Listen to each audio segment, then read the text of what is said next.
연세인 여러분 안녕하십니까? 학내 이슈에 대한 연세인들의 솔직 담백한 이야기 시사 콜콜! 네, 이번 학기부터 새롭게 구성해본 시사 프로그램 시사 콜콜입니다. 매회 다른 주제들로 진행이 될 거고요. 학내 이슈에 대해 관심을 많이 가지고 있는 우리 연세 학우분들을 모셔서 토론이 아닌 열띤 토의 형식으로 진행을 해보겠습니다. 먼저 고정 패널 소개부터 하겠습니다. 고정 패널에 우리 YBS 화석 기자, 권영석 기자 모셨습니다. 안녕하세요. 안녕하세요. 네. 다음으로 사과대 학생회 출신 홍용희 씨 모셔봤습니다. 안녕하세요. 안녕하세요. 네, 다음으로 학생회라고는 간식 행사와 수첩밖에 모르는 무소속 정기훈 씨 모셨습니다. 안녕하세요. 안녕하세요. 네, 오늘의 주제는 학내 민주주의와 보궐선거입니다. 먼저 우리 학생회 경험 있으신 홍용희 씨께 먼저 질문을 하나 던져볼게요. 나머지 분들 중간에 의견 있으시면 눈치 보지 마시고 이제 참여해 주시면 되겠습니다. 네. 학생회를 처음 하게 되신 계기 같은 게 있을까요? 사실 특별한 계기라기보다는 그러니까 좀 친한 선배가 꼬드겨서 사실 시작하게 됐는데, 근데 그때가 2015년 사회대 선거 준비할 때 처음 학생회라는 걸 좀 깊이 있게 접해봤는데, 네. 그때 나오신 후보자들의 뭐 생각이나 뭐 비전, 정책 뭐 그런 게 되게 마음에 들고 그 사회대에 꼭 필요하겠다 생각해서. 네, 정기훈 씨는 예. 네, 의견을 좀 듣고 싶어요. 사실 총학생회가 있든 없든 뭐 실생활에 별 지장은 없는 것 같은데, 뭐 사소하게 뭐 그냥 다른 학교 친구들과 얘기를 할 때도 우리 학교는 총학생 이번에 없다 이렇게 말하면 약간 쪽팔린 일이 될 수 있으니까. 근데 이게 사실 이제 우리 정기훈 씨 같이 학생 사회 그 정치적 무관심이라고 하죠. 정치, 학생 사회 정치 이런 거에 이제 관심이 없다, 내 일 아니다 하는 그런 분들이 학내에 이제 굉장히 많잖아요. 그게 또 저조한 투표율로도 이어지고, 이건 어떤 점에서 이런 현상이 발생을 했을까? 의견 있으신 분?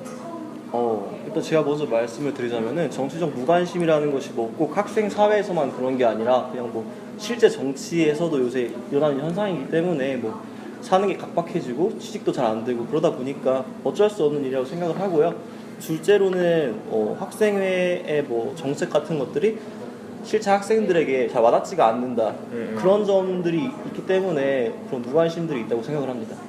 정책도 막 와닿지 않고 뭐 당연히 무관심한 거, 자기 일에 바쁘니까 무관심한 것도 있지만 사실 이 정책을 내는 것 중에서 이게 됐으면 좋겠다고 생각하는 건 되게 많잖아요. 뭐 재수강을 뭐 한 다 무제한으로 해주겠다 이런 건 되게 많은데 되는 게 없어.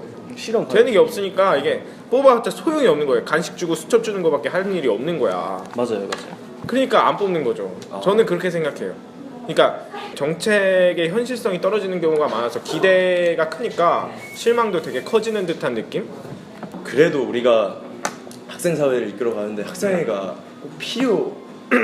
사실 여러 가지 이제 문제를 보면은 맞아요. 이번에 저는 저랑 이제 여기 셋은 송도 생활을 한 번도 해본 적이 없는 학번이어서 네.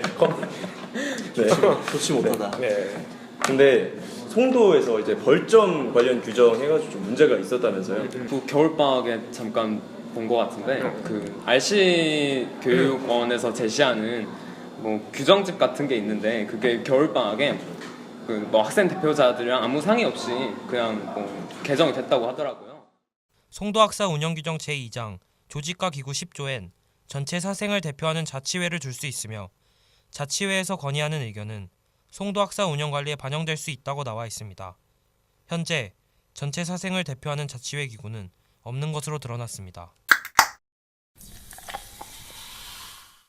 다행히도 그래도 이번에 선본이 하나 더 왔어요. 와. 박수 한번. 나 안 나온 줄 알았어요.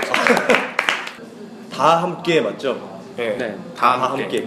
네, 다 함께 선본이 나왔는데, 이제 그 선본에 대해서 뭐 공약이나 이런 걸 한번 점검해보고 하는 시간도 이제 저희가 필요할 것 같아서 가장 좀 눈에 띄었던 게 뭔데요? 대선 주자와 합의를 해서 맞아요. 아니야. 공약을 반영하겠다. 아닌 것 같아 내가 보기엔. 라고 하는데 저희 지금 대선 언제예요?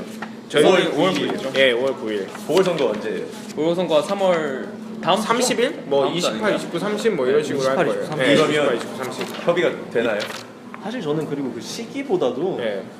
대선 주자가 이렇게 대선이 50일 정도 남았는데 뭐 학생회를 만나줄 만큼 시간이 많지가 않아요. 아 근데 이게 정책 토론회에서 나온 얘긴데 그 연락이 왔대요 캠프에서. 그러니까 뭐 이랬는데 이제 이 선본 입장에서는 우리가 이제 선본이니까 아직 대표할 수 없다 이러면서 그냥 안 만났다 뭐 쳐냈다 뭐 이런 식으로 정책 토론회 얘기가 나왔더라고요. 사실 그게 개별 학교의 학생회를 만나기에는 대선 주자들이 너무 바쁘고 그래서 이게 현실화 되려면 뭐 다른 학교 총학생회들이랑 뭐 연대를 해서 뭐 같이 뭐 어떤 공통된 요구안을 내놓는다든지 다 함께 아니면 만나면 되겠네요. 네, 뭐 같이 그래서 뭐 좀 괜찮았어. 춘추 같은 경우에는 네. 그 서울권 네, 뭐 대학 언론사들 대학 언론사들이랑 같이 모여서 뭐 합동으로 그 대선 주자들을 한 명씩 불러서 간담회를 진행하고 그러던데 맞아. 뭐 그런 식으로 다른 학교랑 연합하면 예. 조금 그나마 좀 현실성이 있지 않나? 라고 생각은 합니다. 아니 근데 그래도 4월에 이게 경선이 끝나잖아요. 그렇죠. 그러면 거기까지는 공약이 다 짜여져 있을 거 아니에요. 대선 후보와 만나가지고 뭐 한다는 것 자체가 이 학생회가 뽑혀도 1년도 다 못 채 기간상으로 1년도 못 할 텐데 다른 걸 생각을 하는 게 낫지 않았을까 그런 생각을 했어요. 약간 이거 보면서. 네, 그리고 하나 더 네. 제가 살펴본 게 이거는 왜 비판적으로 이제 받아들이는 사람이 있는지가 좀 이해가 안 됐어요. 기독교 출신이고 연세대 기독교 연합회 연기연. 연기연 네네. 연기연 출신이라는 게 그 연기연 출신이라는 것에 대해서 부정적인 프레임으로 이제 바라보는 사람들 좀 많더라고요. 이거는 왜 그런 걸까요?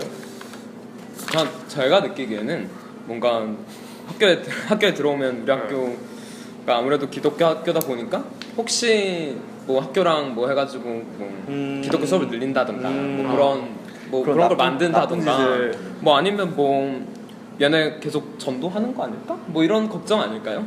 근데 그게 진짜 말이 안 되는 게 네, 저도 말은 안 된다 생각해요. 그게 무슨 생각이냐면 그 막 진보 후보가 되면 북한이랑 내통하겠다 이런 느낌이 진짜 이런 느낌의 그렇죠. 의혹 제기예요. 진짜 뭐 근거가 없잖아. 근거가 하나도 없어요. 여기 그 양력이 하나 있는 것 뿐인데 네. 건강한 비판은 네, 아닌 것 같아요. 전혀. 저도 그렇게 느끼긴 하는데 근데 다만 그러니까 좀 관점을 달리해서 보면은 네. 그러니까 양력들을 보면 뭐 기독교 연합회 회장 뭐 이런 게 있는데 그 대신 다른 뭐 과학생회라든가 단과대 학생회라든가 청학생회 경험이 부족하다는 거. 네, 그냥 이렇게 경험 없이 뭐 당선이 돼서 남은 몇 개월 한 8개월, 9개월을 이끄는 것보다 뭐 몇몇 학생들은 그냥 비상대책위원회가 뭐 올해 마무리하고 좀 더 다음 11월 선거를 노려보자 뭐 이런 생각할 수도 있죠. 그거는 이거는 RC 예비도 나왔잖아요. 네. 그런 맞아요. 문제가 또 발생할 수도 있는데 뭐 제가 근데 이 선분을 뭐 좋게 생각한다고 나쁘게 생각하는 건 아닙니다. 저 중립적인 입장에서 너무 뭐 일단 진보 코스프레 안 하셔도 돼요. 없는 것보다는 있는 게 낫다 이렇게 생각을 합니다. 저는. 저도 뭐 동의하는 바입니다. 네, 저도 그 부분 공감합니다. 그러면 이제 다음 이거는 좀 두루뭉술한 얘기일 수도 있는데요.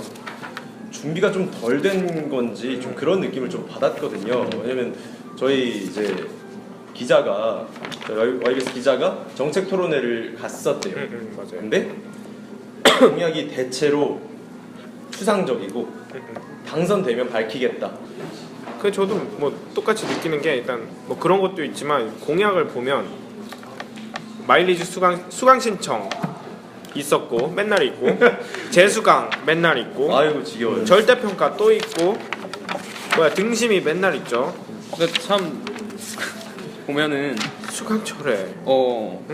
수강 신청 제도 개선에서 이런 해결책을 내놨더라고요. 뭐 인기 분야와 비인기 분야의 강의 수를 조절하겠다 그러는데 비인기 분야를 듣는 학생들의 교육권을 어떻게 보장하겠다는 건지 좀 이해가 안 되고 왜 비인기 분야 강의를 줄여야 되는지 이게 실질적으로 가능한지도 잘 모르겠고요. 그다음에 사실 수강 신청 제도가 있다고 하더라도 학생들의 교육권이 보장받기 위해서는 결국에는 수업이 많아야 되는데 수업 선택권이 많아야 아무리 뭐 말리지가 빡세든지 뭐 클릭이 빡세든지 해도 모두가 들을 수 있는 건데 그거에 대해서 별 언급이 없이 그냥 뭐 비인기 분야 줄이겠다 이게 그리고 정말 좀 중요한 얘기를 제가 또 해볼까 해요. 네. 가장 제 눈에 띄는 게 있었어요. 뭐예요? 아까도 그랬나요 제가? 가장 눈에 띄었다고. 어쨌든 간에 네. 소수자를 일단 좀 강조를 하는 것 같아요. 네. 장애인에 대한 복지 시설, 뭐 개선, 뭐 이런 느낌인데 왜 근데 상식적으로 성소수자를 왜 얘기를 안 했을까? 그러면 성소수자 부부터 말씀을 드리고 싶은데 네. 뭐 어제였나요? 어제 카드 뉴스를 만들었다고요. 선본에서 뭐 성소수자 문제를 건드리지 않은 이유는 총여학생을 이미 하고 있어서 뭐 우리는 따로 제시하지 않았다라고 했는데 사실 좀 이해가 안 되는 게 총학생회 차원에서도 좀 고민을 하면 더 아무래도 총학생회가 더 큰 단위고 총여학생회보다 그러면 훨씬 더 많은 정책들을 제시할 수 있고 아니면 뭐 이 분들의 권리를 보장할 수 있는 많은 고민들이 담았을 텐데 그냥 제가 보기엔 변명? 저는 약간 다른 생각을 하고 있는데 성소수자 같은 경우에는 물론 되게 중요한 이슈긴 한데 가치 판단의 문제라고 생각을 해서 그럼 총학생회에서 가치를 판단하면 되죠. 그러니까 이건 성소수자의 인권을 보호하는 것이 학생회에서 할 일이다 생각하면 이런 공약을 제시하면 되는 거고. 네, 그러니까 가치 판단했다고 생각을 해요. 가치 이것보다 판단했다? 더 중요한 것들이 있기 때문에 그거에 신경을 쓰기보다는 다른 시간도 없기 때문에 그 한정된 시간 동안 다른 데에 집중을 하겠다. 저는 이렇게 생각을 했어요. 뭐 제가 알기로는 이제 총학생회에서 따로 총여학생회를 만나서 이제 그런 얘기들을 했다고 해요. 그래서 이제 그런 거에 대한 앞으로 협의를 거쳐가자라는 얘기를 했다고는 해요. 그러니까 이 사람들이 관심이 없는 건 아닌데 뭔가 그 성소수자에 대한 이슈를 약간 뭔가 그걸로 프레임을 너네 기독교 선본이라는 프레임을 씌우고 싶어서 물어보는 사람들이나 궁금해하는 사람들 아니면 태클 거는 사람들이 있는 것 같다는 저도 생각이 그런 느낌 들었어요. 받았어요. 그러니까 그 분들에 대한 존중은 당연히 중요하고 당연히 필요한 거지만 그게 그 프레임이 약간 이용당하는 느낌이라고 해야 되나요? 얘네를 비판하는데 저는 그러니까 물론 그걸 배제할 수는 없다고 생각하는데 근데 성소수자 분들에겐 중요한 이슈였기 때문에 모두가 그럴 거라는 생각하지 않아요. 그러니까 학교 생활하는데 정말 필요한 부분이고 이분들은 그냥 자기의 정체성일 뿐인데 이렇게 차별받고 그런 상황이 많은데 총학생회 대표자라도 나를 보호할 생각이 있다고 하는 건 중요한 이슈 아닌가요? 그분들한테는 네, 물론 그래서 네, 그렇죠. 그러니까 저는 저 개인적으로는 그분들에게 큰 문제를 그냥 기독교 프레임 씌우기 위해 들고 나왔다라고 하는 건 좀 걱정이 되고 우려가 돼요. 프레임을 씌우고 오는 거는 문제가 있고, 그렇죠? 그렇죠. 네, 뭐 불필요한 편견을 불필요한 줄수 편견을 네. 줄 수 있는 거니까 문제가 있고, 그렇지만 이러한 의혹이 나오게 만든 잘못이 있다. 여지를 잘못은 줬죠. 그렇죠. 네. 여지는 그런 충분히 좀 졌다라고 얘기할 수가 있겠네요. 또 뭐 더 얘기하고 싶으신 분? 있었는데 그리고 그 칭찬 하나 하고 어. 소리 하나 하고 뭐 이런 식으로 마무리하면 될 것 같아요. 병딱 주고 약 하나 네. 딱 주고 괜찮네요. 그럼 쓴소리 먼저 할까요? 좋은 소리 먼저 할까요? 그 쓴소리 먼저 하고 네. 훈훈하게 마무리하는 게 좋습니다. 쓴소리 먼저 하자면 총장님과 함께하는 시간 오피스 아워라고 했는데 사실 총학생회는 2만 연세인의 대표잖아요. 2만 연세인의 대표라면 총장님이 빈 시간이 아니라 그러니까 총장님이 우리랑 만나야 되니까 총장님이 시간 좀 비워주십시오 라는 태도로 접근했으면 좋겠어요. 그래도 2만 연세인 대표인 만큼 대표의 격에 맞는 그런 걸 요구할 수 있는 좀 그런 자존감이 필요하다 생각합니다. 50% 넘는 연세인 평가에서 그중 절반 이상 그러니까 찬성으로 당선된 총학생이면 적어도 5-6천 명의 지지를 받은 거거든요. 근데 총장이 빈 시간에 저희가 찾아가서 문을 두드리겠습니다. 이건 저 입장에서는 그렇네요. 네, 대표까지 뽑아놨는데 되게 생각지도 못하는 네, 분인데. 접근하는 방식에서 그렇게까지 생각을 저희는 못했던 것 같은데 좋은 점 잘 꼽아주셨고 혹시 네, 쓴소리 또 예, 칭찬하자면 너무 많이 해서 쓴소리를 이제 다음 들을 차례 같아. 입에 붙었어요. 네, 칭찬을 하자면 전 채식주의 학생. 사실 우리나라의 밥약 문화나 그런 게 거의 고기 문화잖아요. 사실 맞아요. 채식주의 학생들에게는 선택권이 많이 줬거든요. 맞아요. 그래서 저는 이걸 들고 나왔다는 것 자체는 되게 참신하고 혁신적이죠. 필요한 공약이라 생각해요. 네, 오늘 이렇게 학내 이슈에 관심이 많은 비전문가 분들과 함께 보궐선거와 학내 민주주의에 대해서 한번 이야기를 나눠봤습니다.